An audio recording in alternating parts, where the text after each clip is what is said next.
Mary's ജ്ഞാനായ കത്തോലിക്ക ഇടവകയിലെ 3 നോമ്പാചരണവും പുറത്തു നമസ്കാരവും ഭക്തി നിർഭരമായി നടത്തപ്പെട്ടു. ഫെബ്രുവരി 10, 11, 12 തീയതികളിലായി ഭക്തി നിർഭരമായ തിരുകർമ്മങ്ങളോടെയാണ് 3 നോമ്പാചരണം സംഘടിപ്പിച്ചത്.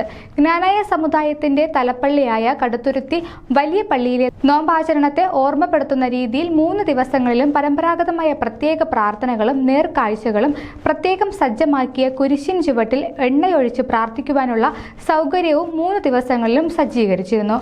ബുധനാഴ്ച നടത്തപ്പെട്ട നോമ്പാചരണത്തിന്റെ സമാപനത്തിൽ Knanaya region director monsignor Thomas Mulavanal മുഖ്യ കാർമ്മികത്വം വഹിക്കുകയും സന്ദേശം നൽകുകയും ചെയ്തു. തുടർന്ന് കടുത്തുരുത്തി വലിയ പള്ളിയിലേതുപോലെ പരമ്പരാഗതവും ഭക്തി നിർഭരവുമായി നടത്തപ്പെട്ട പുറത്തു നമസ്കാരത്തിന് ഫാദർ ബിബിൻ കണ്ടോത്ത് മുഖ്യ കാർമ്മികത്വം വഹിച്ചു.